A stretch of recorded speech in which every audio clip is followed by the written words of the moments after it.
Ibu, Bapak, saudara-saudari sekalian, para romo, frater, dan para suster yang dikasihi Tuhan.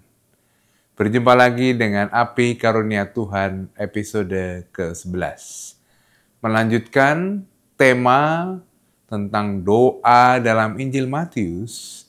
Secara khusus pada episode ini, Bapak Kardinal tetap mengajak kita dengan tekun dan setia mengerti dan memahami apa itu gambaran Yesus sebagai orang Israel sejati. Kristologi Matius, penggambaran tentang wajah Yesus dalam Injil ini akan diulas kembali pada episode ini. Kabar gembira bagi Anda sekalian, bagi kita semua umat beriman yang menjadi pembelajar dalam komunitas Api Karunia Tuhan. Kabar gembiranya adalah Bapak Kardinal akan mengadakan pengajaran di kota-kota lain. Beliau akan roadshow. Kota pertama yang akan dikunjungi dan juga diajak untuk belajar bersama adalah kota Semarang, Jawa Tengah. Kapan itu? Pada tanggal 6 Desember 2025 hari Sabtu. Jangan lupa dicatat dan kami semua menunggu kehadiran Anda di kota Semarang. Saudara-saudari yang terkasih, mari kita mendengarkan episode ini, merenungkan dan berdoa.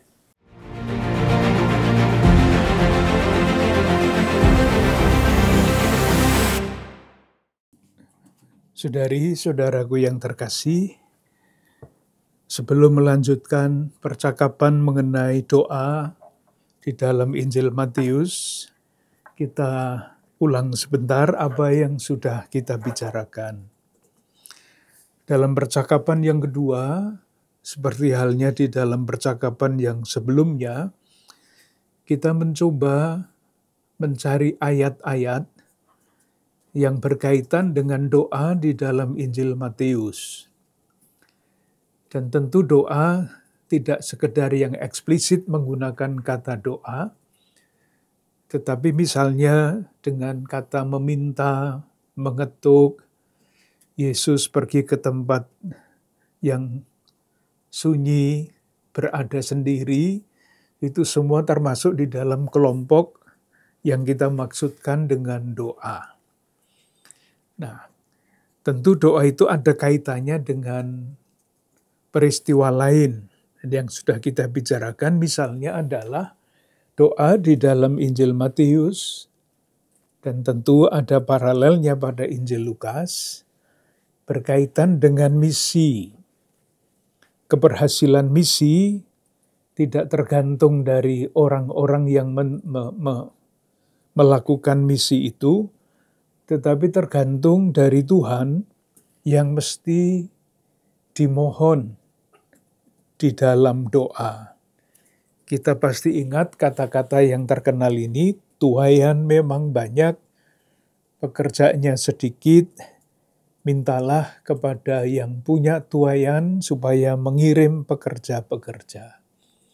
Meminta kepada Tuhan yang mempunyai tuaian, mempunyai panenan. Matius bab 9 ayat 38.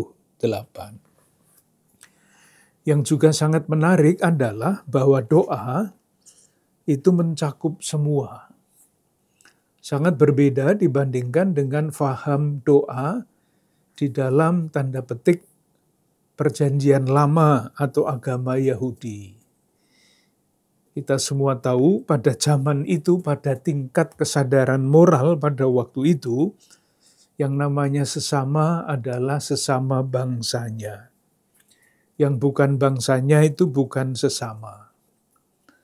Nah, salah satu revolusi rohani yang tercermin di dalam doa adalah bahwa doa itu tidak hanya mencakup orang-orang yang dekat, para sahabat, orang-orang sebangsanya, tetapi juga mencakup semua, bahkan musuh. Kita ingat Injil Matius bab 5 ayat 44 yang mengatakan dengan sangat jelas begini.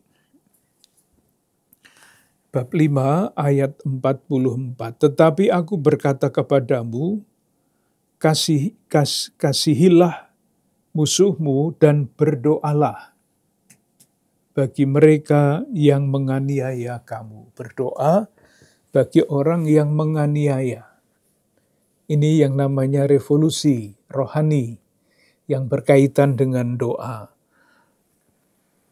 Lalu dilanjutkan pada ayat 45, silakan perhatikan kalimat penghubungnya antara ayat 44 dan 45. Karena dengan demikianlah itu kata penghubungnya, kamu menjadi anak-anak Bapamu yang di surga, yang menerbitkan matahari dan selanjutnya. Jadi, yang dimaksud adalah begini, semakin kita mampu berdoa bagi orang-orang yang menganiaya kita, susahnya bukan main kan itu, berdoa bagi yang dekat dengan kita pun tidak mudah. Ini berdoa untuk orang yang menganiaya sangat susah. Tetapi itulah yang dikatakan, karena dengan demikian kamu menjadi anak-anak Bapamu di surga. Bisa dikatakan dengan berbagai macam kalimat, ungkapan. Semakin kita berusaha, tidak selalu berhasil, berdoa untuk orang-orang yang menganiaya bagi musuh, kita semakin menjadi anak Allah. Semakin menjadi anak Allah itu artinya apa?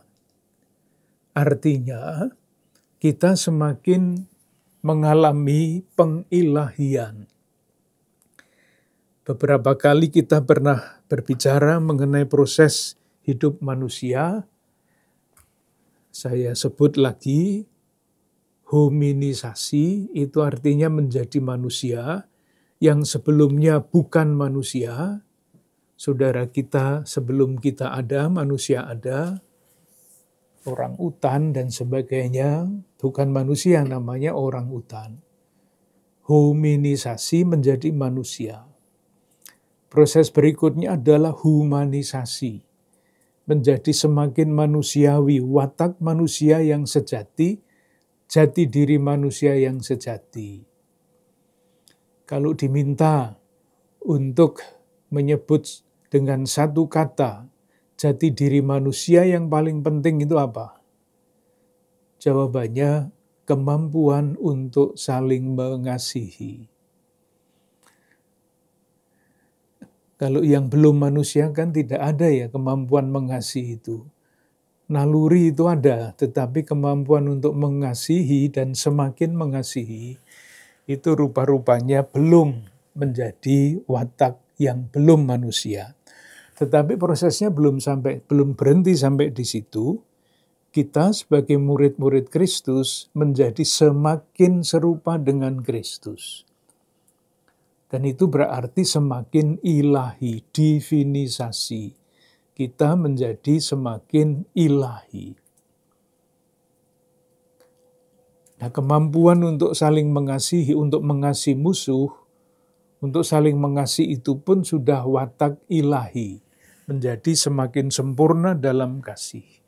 Mengasihi musuh, orang-orang yang menganiaya, itu pasti belum atau bukan watak manusiawi. Itu watak ilahi yang dikaruniakan kepada kita tentu sebagai rahmat istimewa. Kita tidak bisa berdoa tanpa Roh Kudus, apalagi berdoa untuk musuh. Itulah yang dikatakan pada ayat 54 dan 55. Lalu kita juga sudah bicara mengenai doa dan ibadah. Kita juga sudah bicara mengenai pengaruh atau apa namanya yang tidak mudah dikatakan, hubungan antara Matius dan Yohanes. Itu lebih netral, karena tidak jelas siapa mempengaruhi siapa. Tetapi kalau yang ada di dalam Injil Matius, ada kemudian berkembang di dalam Injil Yohanes, itu netral. Artinya, pada waktu Matius menulis Injil, gagasan ini belum berkembang, tetapi sudah ada. Baru kemudian di dalam Injil Yohanes, gagasan ini sangat berkembang. Yang dimaksudkan ada dua, yaitu doa dan perwahyuan. Kita sudah melihat waktu itu bab 11, Injil Matius bab 11 ayat 27. Bab 11 ayat 27. Judul di dalam teks kita ajakan juru selamat, tetapi ini adalah ucapan syukur. Ayat 25, aku bersyukur kepadamu Bapa. Ada sebutan Bapa, lalu kita terus ayat 27. Semua telah diserahkan kepadaku oleh Bapakku. Kita perhatikan rumusan kalimat ini. Semua telah diserahkan kepadaku oleh Bapakku, dan tidak seorang pun mengenal anak selain Bapa, dan tidak seorang pun mengenal Bapa selain anak, kesatuan antara Bapa dan Putra, dan orang yang kepadanya anak itu berkenan menyatakannya. Ini rumusan seperti ini. Jadi Bapa tampil sempurna di dalam Yesus, dan ketika kita percaya kepada Yesus, lalu kita mengenal Bapa itu. Ini ya baru ada pada tahap seperti ini. Nah, di dalam Injil Yohanes, gagasan itu sudah menjadi sangat maju. Kita kenal Yohanes bab 17 yang sering disebut doa Imam Agung. Kita lihat 1-2 ayat 3 misalnya. Inilah hidup yang kekal itu, yaitu bahwa mereka mengenal Engkau itu Bapa, satu-satunya Allah yang benar, dan mengenal Yesus Kristus yang telah Engkau utus. Perwahyuan. Yesus adalah utusan Bapa yang sempurna. Ayat 7. Sekarang mereka tahu bahwa semua yang kau berikan kepadaku itu berasal daripadamu. Sebab segala firman yang kau sampaikan kepadaku telah kusampaikan kepada mereka. Yesus adalah kepenuhan wahyu Bapa, dan yang diajarkan oleh Yesus, yang tampil dalam wajah Yesus, dalam sosok Yesus, adalah wajah Bapa. Ini yang ada di dalam Matius dan berkembang di dalam Injil Yohanes. Yang kedua adalah rumusan berdoa dalam nama Yesus. Ini juga baru kelihatan begitu saja seolah-olah sambil lalu di dalam Injil Matius. Bab 18 ayat 20. Bunyinya begini. Sebab di mana 2 atau 3 orang berkumpul dalam namaku, di situ aku ada di tengah-tengah mereka. Ini baru begitu saja sambil lalu, berdoa dalam namaku. Di dalam Injil Yohanes, rumus itu, frase itu sangat berkembang. Kita coba lihat beberapa ayat, bab 14 misalnya. Bab 14 ayat 12 sampai 14. Bab 14, 12, 4. Aku berkata kepadamu, sesungguhnya barang siapa percaya kepadaku, ia akan melakukan juga pekerjaan-pekerjaan yang aku lakukan, bahkan pekerjaan-pekerjaan yang lebih besar daripada itu, sebab aku pergi kepada Bapa, dan apa juga yang kamu minta dalam namaku. Saya satu saja, nanti bisa dilihat kalau mau melihat sendiri bab 15 ayat 16, bab 16 ayat 22 dan 23 dan 24. Kita sampai di situ dalam percakapan yang lalu. Atau malah sudah lebih jauh, kita ulang lagi. Sekarang kita lanjutkan. Siapakah Yesus Kristus itu? Jadi wajah Yesus Kristus, gambaran Yesus Kristus, sebutan Yesus Kristus, menurut Injil Matius itu siapa? Dan dengan cara apa? Dengan cara bagaimana? Sebutan atau pribadi Yesus Kristus itu diperkenalkan. Inilah Yesus Kristus yang berdoa di dalam Injil Matius. Istilah yang sudah kita pakai adalah Kristologi Matius. Ada beberapa sebutan untuk Yesus. Yang pertama, Yesus dikenal, ditampilkan sebagai Israel yang sejati. Ada Israel yang dipanggil oleh Tuhan dalam Perjanjian Lama, diberi karunia. Awalnya adalah panggilan Abraham, terus berkembang terus. Tapi di dalam sejarah Israel yang lama ini disebut Israel yang tidak taat. Kalau kita membaca kitab Raja-Raja, salah satu referen diulang-ulang, raja ini menggantikan ayahnya melakukan kejahatan seperti yang dilakukan oleh ayahnya. Dan begitu terus sampai akhir Israel itu sejarahnya selesai. Dengan pembuangan di Babilonia muncul Israel, sisa Israel. Nah, Yesus disebut Israel yang sejati. Ini loh, sesungguhnya Israel ini wataknya kayak begini ini. Dari mana itu disimpulkan? Mungkin rumusan konsepnya tidak gampang, tetapi mudahnya begini. Apa yang terjadi dengan Yesus, yang berkaitan dengan Yesus, di dalam Injil Matius itu selalu dikaitkan dengan Perjanjian Lama, yang bercerita mengenai Israel yang tidak taat. Amat sangat jelas sudah sejak awal. Di dalam Injil masa kanak-kanak Yesus, Matius bab 1 sampai bab 2, ini sangat kelihatan. Masing-masing perikope itu kuncinya adalah kutipan Perjanjian Lama. Coba kita lihat misalnya bab 1 ayat 22.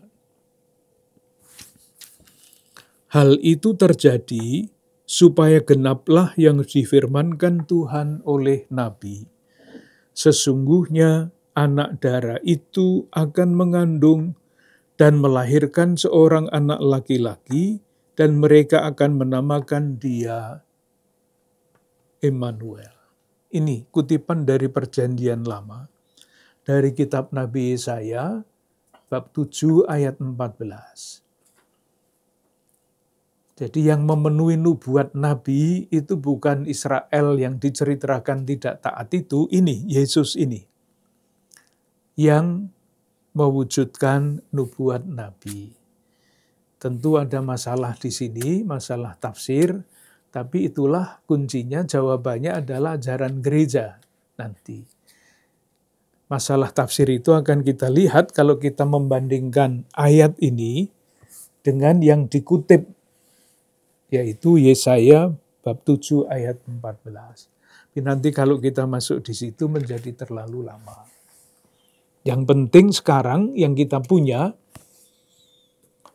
menurut Matius, Yesus itu sejak awal adalah kepenuhan janji Allah. Bab 2 ayat 15.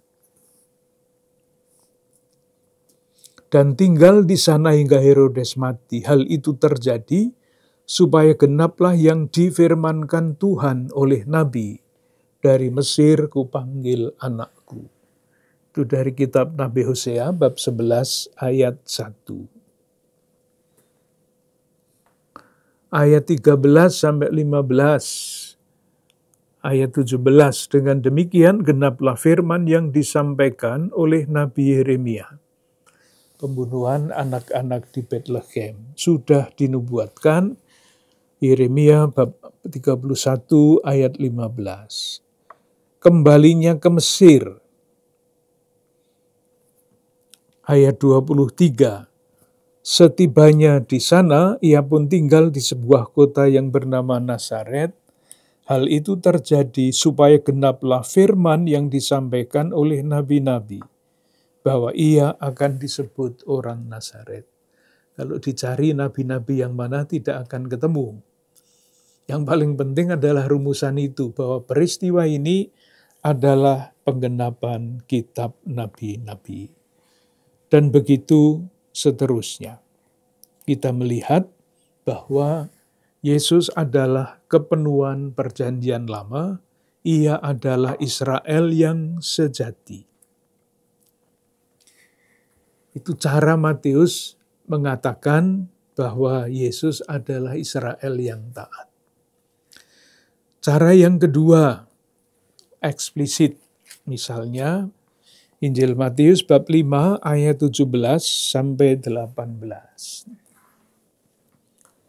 Janganlah kamu menyangka bahwa aku datang untuk meniadakan hukum Taurat.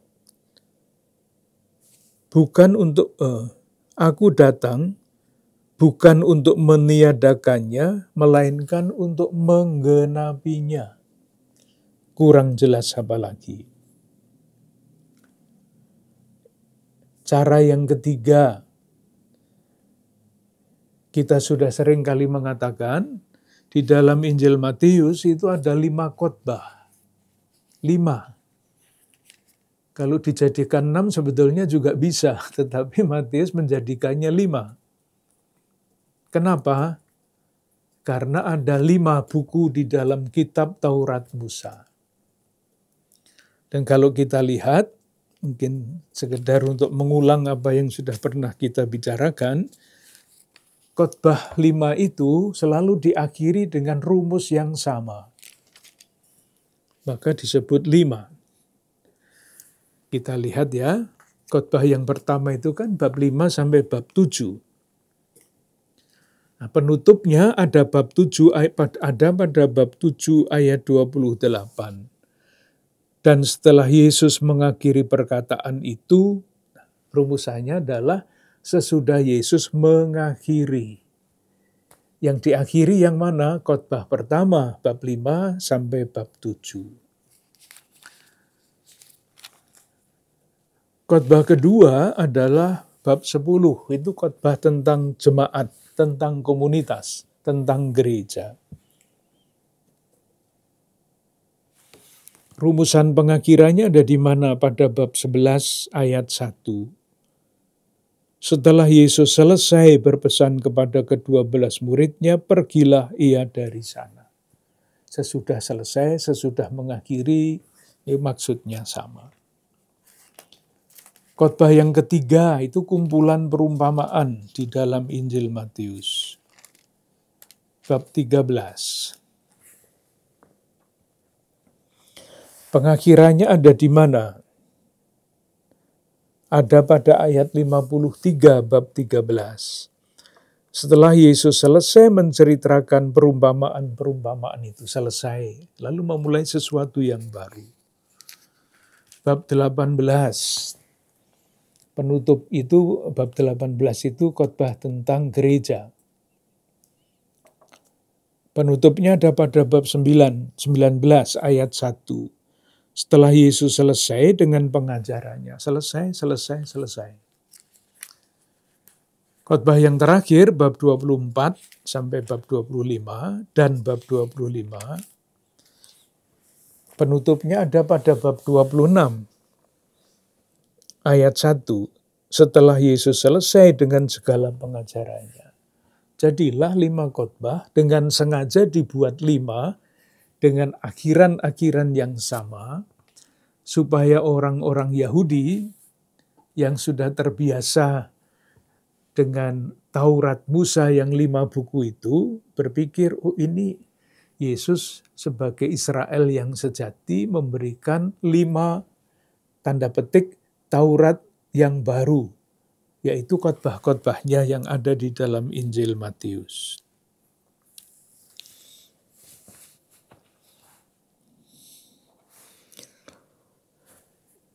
Yang terakhir, kita mau melihat bahwa kalau Yesus itu adalah Israel yang baru, murid-muridnya harus menjadi seperti apa?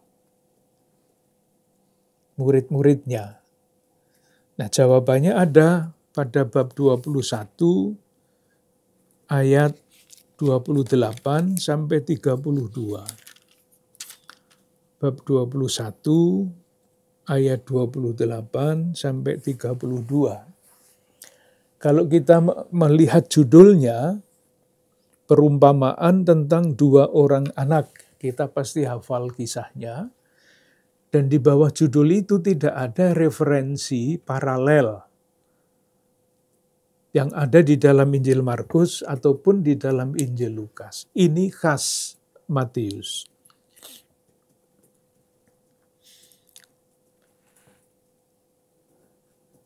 Istimewanya apa? Kita semua sudah tahu jawabannya ya, perumpamaannya. Ayat 31 pertanyaannya, siapakah di antara kedua orang itu yang melakukan kehendak ayahnya? Jawab mereka yang terakhir.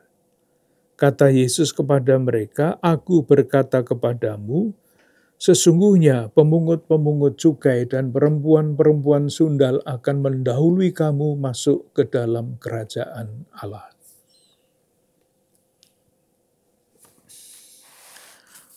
Terus, sebab Yohanes datang untuk menunjukkan jalan kebenaran kepadamu tetap, dan kamu tidak percaya kepadanya. Tetapi pemungut-pemungut cukai dan perempuan-perempuan sundal percaya kepadanya, dan meskipun kamu melihatnya, tetapi kemudian kamu tidak menyesal, dan kamu tidak juga percaya kepadanya. Jadi, kata kuncinya adalah dalam pertanyaan itu, siapakah di antara kedua orang itu yang melakukan kehendak ayahnya? Itu kata kuncinya. Kita pasti ingat, kita sudah sedikit membandingkan doa Bapa kami menurut Matius, Bapa kami menurut Lukas.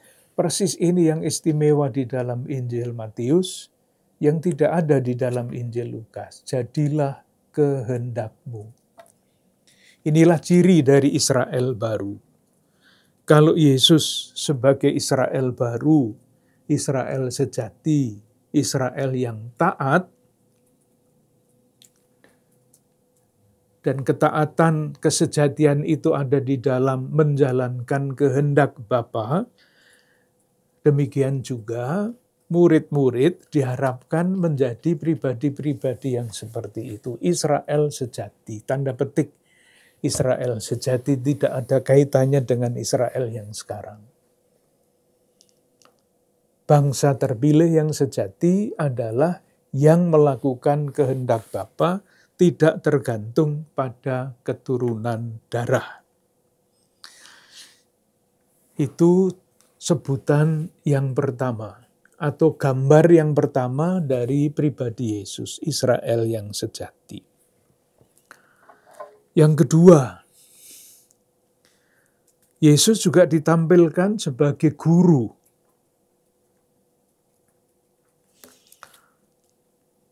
Bayangan kita, seorang guru itu mempunyai kemampuan didaktis untuk mendidik, untuk mendampingi, supaya yang membaca Injilnya itu tidak pusing dengan segala macam hal yang berbelit-belit. Ciri seorang guru adalah mengajar dan ajarannya ditangkap mudah oleh murid-muridnya. Kalau yang sulit-sulit itu namanya bukan guru, itu namanya ahli, akademisi. Beda. Nah, keahlian Matius itu tampak di mana? Sehingga ia disebut sebagai guru, nanti sebagai gurunya akan ditunjukkan.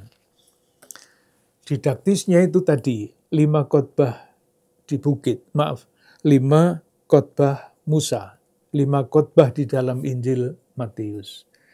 Jadi kalau seorang guru mau mengajar, dia akan mencari bahannya. Carinya di mana? Tidak usah cari-cari, sudah hafal semua. Khotbah-khotbah yang penting itu ada di dalam 5 bab itu. Cari saja salah satu, diajarkan. Kalau daftar isinya tidak jelas, nanti harus membaca dari depan sampai belakang, belum tentu ketemu. Tapi kalau sudah disusun dengan baik, nah ini ketemu. Kemampuan didaktis. Selain 5 itu, kita juga sudah pernah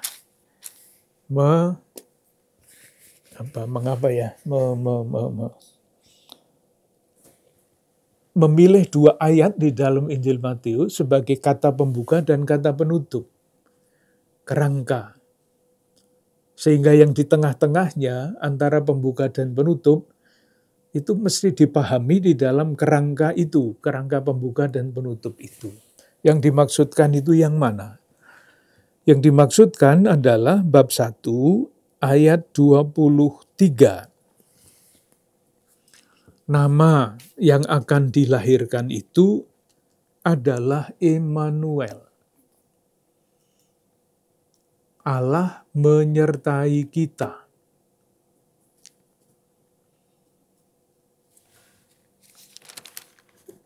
Kata yang sama kita temukan di dalam penutup Injilnya bab 28. Kita semua hafal kata-kata itu. Matius bab 28 ayat 20. Dan ajarlah mereka melakukan segala sesuatu yang telah kuperintahkan kepadamu. Nah sekarang, dan ketahuilah, aku menyertai kamu senantiasa sampai kepada akhir zaman. Jadi antara pembuka, pengantar, dan penutup itu sama. Jadi pengantarnya begini, nanti isinya menjelaskan bagaimana Yesus itu menyertai gerejanya tentu saja, menyertai murid-muridnya, dijelaskan dengan 5 khotbah, dengan segala macam hal yang ada di antara itu, dan kemudian penutupnya ulang lagi. Jadi pesannya bagi kita adalah kalau mau mencari pesan Injil Matius yang paling dasar, ya lihatlah 2 ayat itu. Dan semua bisa dibaca dengan kacamata yang sama. Di setiap membaca perikop A, kita bisa bertanya, di manakah penyertaan Yesus bagi gerejanya? Menurut ayat-ayat itu, menurut perikop itu. Kalau ada jawabannya pasti tidak salah jawaban itu. Sekarang kita lihat beberapa ayat yang menunjukkan sebutan Yesus sebagai guru. Dan ini khas Matius. Beda dengan Lukas. Nanti kita lihat, kita membanding-bandingkan. Moga-moga sudah terbiasa dengan membanding-bandingkan teks. Dan kemudian melihat ini kok begini, ini kok begitu. Pertanyaannya yang salah adalah yang benar yang mana. Itu pertanyaan salah. Pertanyaan yang benar adalah kenapa yang satu berkata begini, yang lain berkata begitu. Lalu baru dicari jawabannya. Matius bab 12. Bab 12 ayat 38. Ini soal tanda Yunus. Pada waktu itu berkatalah beberapa ahli Taurat dan orang-orang Farisi kepada Yesus. Pertanyaannya, Guru, kami ingin melihat suatu tanda daripadamu. Ini Matius ya pakai guru, Yesus disebut guru. Coba kita lihat paralelnya, kisah yang sejajar pada Injil Lukas bab 11.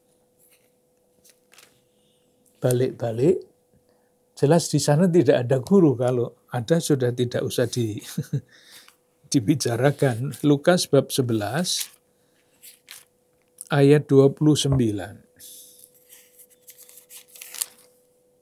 Judulnya sama, tanda Yunus.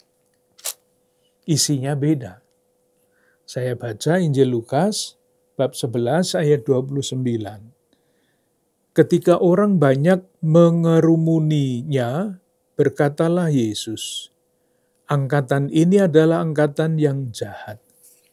Tidak ada pertanyaan dari ahli Taurat dan orang-orang Farisi yang menyebut Yesus sebagai guru. Di dalam Injil Lukas hanya diceritakan ada tanda Yunus itu. Satu. Yang kedua, kita ambil 2 teks saja. Bab 17, Injil Matius. Bab 17, ayat 24. Ini khas Matius. Ketika Yesus dan murid-muridnya tiba di Kapernaum, datanglah pemungut bea bait Allah kepada Petrus dan berkata, apakah gurumu tidak membayar bea 2 dirham itu? Apakah gurumu? Maka kita bertanya, kenapa guru menjadi begitu penting? Salah satu penjelasan, salah satu bukan satu-satunya. Dalam tanda kurung, untuk menjelaskan kenapa sebutan guru itu penting. Kita semua tahu di dalam sejarah, umat Allah Perjanjian Lama itu pusat hidupnya adalah Kenisah, bait suci di Yerusalem, yang sekarang tinggal puing-puing disebut tembok ratapan. Kenisah itu dihancurkan oleh tentara Roma pada tahun 70 Masehi, itu sejarah.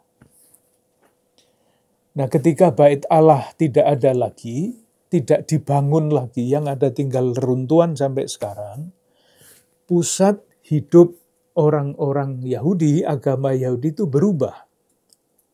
Bukan lagi berpusat di Kenisah, ibadah dan sebagainya, tetapi pindah pusatnya dari Yerusalem ke suatu kota yang namanya Yamnia. Tidak penting, tidak menentukan keselamatan kita itu. Nah, di situ mulai berkumpullah yang namanya orang-orang Farisi dan ahli Taurat, semakin mendalami hukum. Jadi dari pusat ibadah Yerusalem, berpindah ke Yamnia di pantai barat Israel sekarang, dan di situ belajar mendirikan sekolah teologi Yahudi. Maka muncullah guru-guru yang hebat dari situ.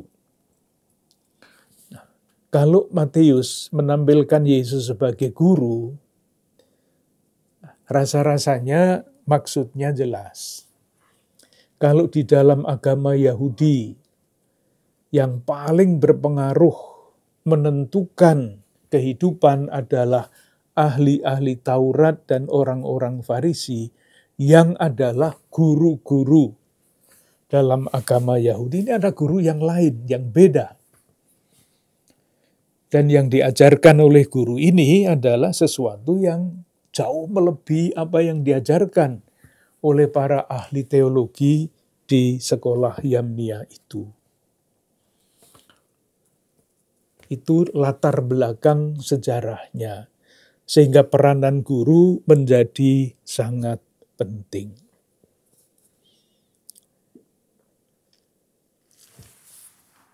Yang berikutnya, tanda berikutnya.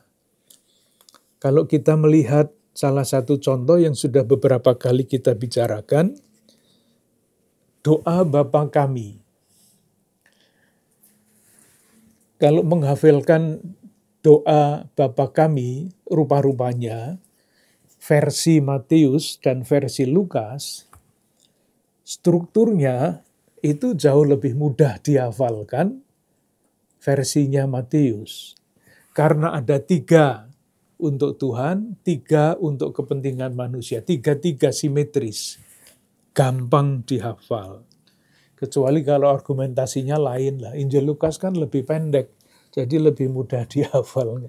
Nggak begitu caranya guru berpikir. Injil Matius lebih sistematis, terstruktur. Injil Lukas mirip-mirip, tetapi karena 5, beda kurang 1 dari Matius, tidak seperti semudah dibayangkan, dihafal seperti Injil Matius. Mungkin baik kalau kita lihat, kembali lagi ya, moga-moga tidak bosan melihat itu, urut-urutan di mana doa Bapa kami itu diletakkan oleh kedua penginjil itu. Kita lihat dulu yang Injil Matius. Kita lihat ya. Injil Matius mulai dengan bab 6 ayat 5 sampai 15. Ini kan khotbah, termasuk di dalam khotbah di bukit. Sekarang khotbah tentang doa. Apabila kamu berdoa, janganlah berdoa seperti orang munafik. Mereka suka mengucapkan doanya dan sebagainya. Ini pengajaran tentang doa. Lalu diberi contoh. Kan jangan begini, jangan begitu, jangan begitu. Lagi pula saya baca ayat 7. Dalam doamu itu janganlah kamu bertele-tele dan sebagainya. Jadi, janganlah kamu seperti mereka, karena Bapamu mengetahui apa yang kamu perlukan sebelum kamu minta kepadanya. Katekese tentang doa. Lalu ayat 9 mulai, karena itu berdoalah demikian. Jadi yang mengajar Yesus, berdoalah demikian, dan kemudian diajarkan doa itu sampai dengan ayat 13. Berakhir dengan apa? Berakhir dengan ayat 12 dan 13, dan ampunilah kami akan kesalahan kami dan sebagainya. Kita sudah melihat pentingnya hubungan doa dan pengampunan. Maka dilanjutkan katekesenya. Dilanjutkan dengan ayat 14 dan 15. Karena jikalau kamu mengampuni kesalahan orang, Bapamu yang di surga akan mengampuni kamu juga. Tetapi jikalau kamu tidak mengampuni orang, Bapamu juga tidak akan mengampuni kesalahanmu. Jadi doanya sangat kateketis ya.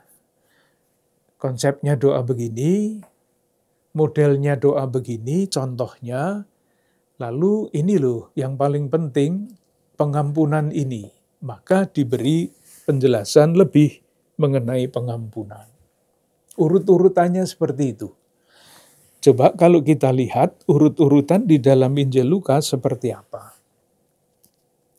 Sekedar untuk melihat juga bahwa konteks urut-urutan kisah di dalam Injil itu penting kita perhatikan.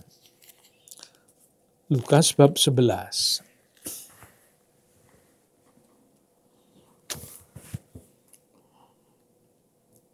Doa Bapa kami tidak diberikan dalam rangka katekese doa. Kalau di dalam Injil Matius jelas, khotbah tentang doa. Di dalam Injil Lukas, ajaran atau doa Bapa kami itu diminta begini. Pada suatu kali Yesus sedang berdoa di salah satu tempat, ketika ia berhenti berdoa, berkatalah seorang dari murid-murid kepadanya, Tuhan, ajarlah kami berdoa sama seperti yang diajarkan Yohanes kepada murid-muridnya. Jadi pelajaran doa Bapa kami itu diminta oleh murid-murid. supaya mereka tidak kalah bersaing dengan murid-murid Yohanes. Murid-murid Yohanes fasih berdoa, murid-murid Yesus masa tidak fasih berdoa. Lalu diajarkan doanya. Nah, sesudah mengajarkan doa itu, kalau di dalam Injil Matius tadi kan dilanjutkan dengan ajaran tentang pengampunan. Di dalam Injil Lukas tidak. Lanjutannya adalah berdoa tanpa henti. Ini perumpamaan jika seorang, ayat 5 bab 11, jika seorang di antara kamu pada tengah malam pergi ke rumah seorang sahabatnya dan berkata kepadanya, dan selanjutnya, lalu dilanjutkan ayat 9, karena itu aku berkata kepadamu, mintalah, maka akan diberikan kepadamu, carilah dan selanjutnya. Ini juga katekese tentang doa, tetapi tidak tentang hubungan doa dan pengampunan, melainkan tentang doa yang berkanjang. Kita lanjutkan. Matius juga mempunyai perhatian, tadi ya soal penyertaan tadi, kepada gerejanya secara khusus.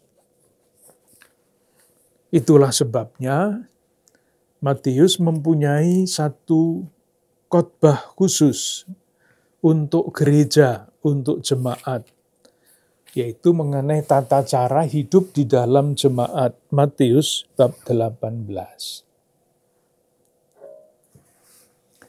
Siapakah komunitas baru itu yang diajari dengan katekese tentang hidup bersama ini?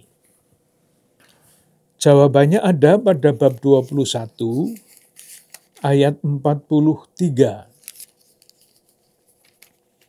Bab 21,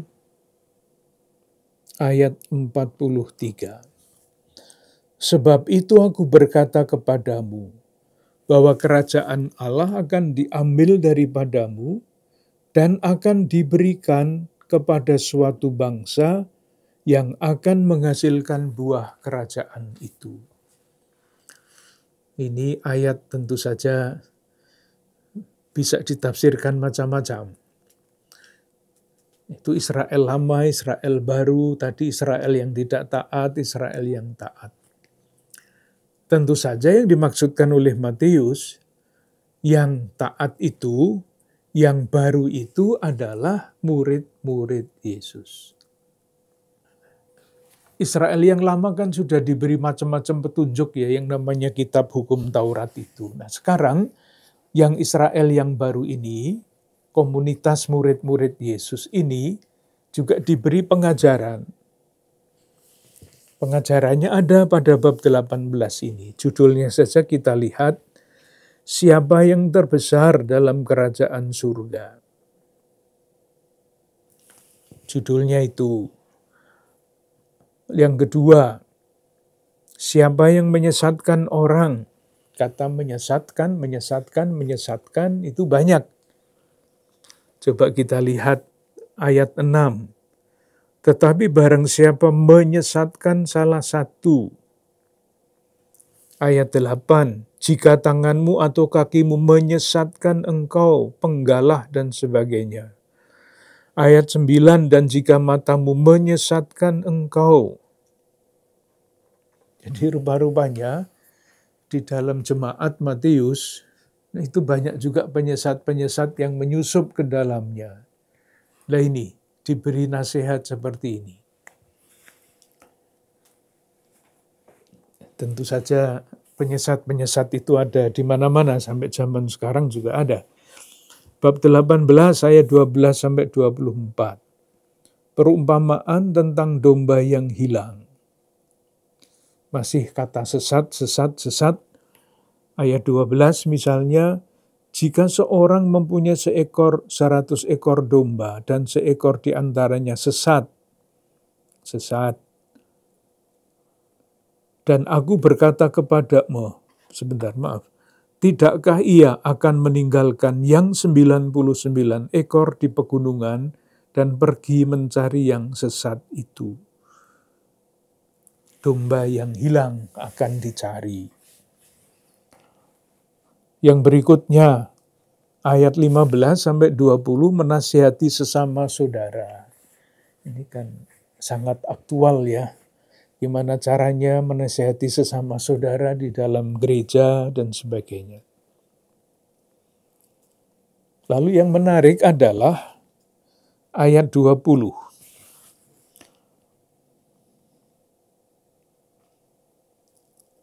Atau kita baca ayat 19.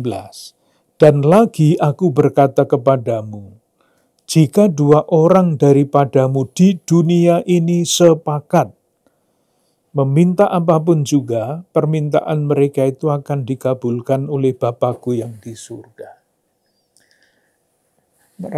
Merasa saya tadi sengaja menggunakan kata yang agak keras dengan dengan suara yang agak keras, kata sepakat. Rumusannya jika 2 orang, kondisional, jika 2 orang daripadamu di dunia ini sepakat. Rupa-rupanya di balik kalimat ini banyak ketidaksepakatan di dalam jemaat Matius itu. Maka diberi kondisional. Jika. Karena apa? Karena banyak yang tidak sepakat. Maka dinasehati. Supaya kalau ada 2 saja sepakat. Apalagi 3. Sebab di mana 2 atau 3 orang berkumpul dalam nama-Ku, di situ aku ada di tengah-tengah mereka. Jadi penyertaan Tuhan ada di tengah-tengah mereka, itu mengandaikan syarat. Syaratnya apa? Ya sepakat itu. Jadi penyertaan tidak tanpa kualifikasi, seolah-olah menyertai terus-menerus tanpa syarat. Enggak. Ini syaratnya adalah sepakat berkumpul dalam nama-Ku. Allah menyertai.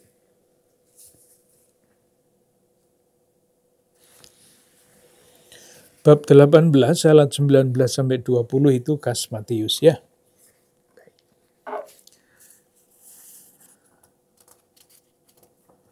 Sekarang kita lanjutkan dengan Yesus yang berdoa sendiri. Kita awali saja, nanti terus kita selesai. Kita akan mempelajari lebih detail mengenai Yesus yang berdoa sendirian. Bab 14 ayat 22 sampai 23. Di dalam Injil Matius, judul ayat perikope ini adalah Yesus berjalan di atas air. Kita memberinya judul beda.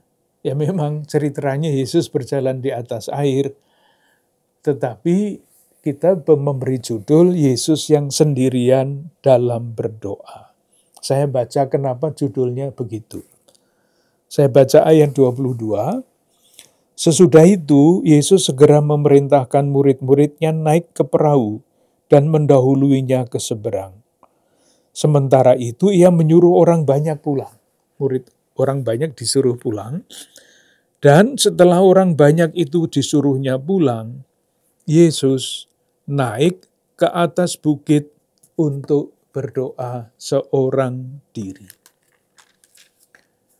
Lalu ceritanya kita semua tahu, nanti kita lihat secara lebih detail. Hari sudah malam, ia sendirian di situ. Para murid-muridnya sudah beberapa mil jauhnya dari pantai dan diombang-ambingkan gelombang karena angin sakal. Saya baca ayat yang terakhir saja ya, yang nanti menjadi kesimpulan dari pembacaan kita. Ayat 32. Lalu ketika naik ke perahu dan angin Lalu mereka naik ke perahu dan angin pun redalah. Sekarang, dan orang-orang yang ada di perahu menyembah Dia, katanya, sesungguhnya Engkau Anak Allah. Jadi, berjalan di atas air itu bukan yang pokok.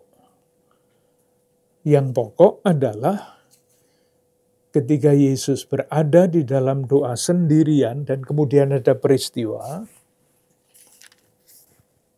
Ia bangkit dari doanya, menenangkan air, dan muncullah pengakuan ini.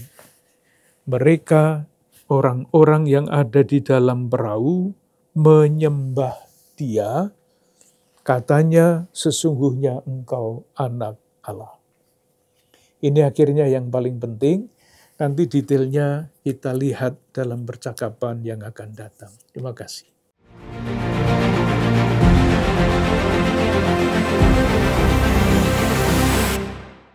Saudara-saudari yang terkasih, kita telah semakin memahami bagaimana gambaran kristologi dalam Injil Matius. Telah digambarkan Yesus sebagai orang Israel yang sejati. Dan juga mulai Bapak Kardinal menyinggung tema yang akan diperdalam dalam episode berikutnya, episode ke-12. Bahwa Yesus Kristus menyertai jemaat, menyertai gerejanya. Apa artinya Yesus menyertai gerejanya? Seperti janji Tuhan, Ia akan menyertai kita sampai akhir zaman. Kita mohon berkat Tuhan. Semoga Allah yang Maha Kuasa mencurahkan perlindungan, bimbingan, dan berkat kepada Anda sekalian dalam nama Bapa, Putra, dan Roh Kudus. Amin. Terima kasih, sampai jumpa.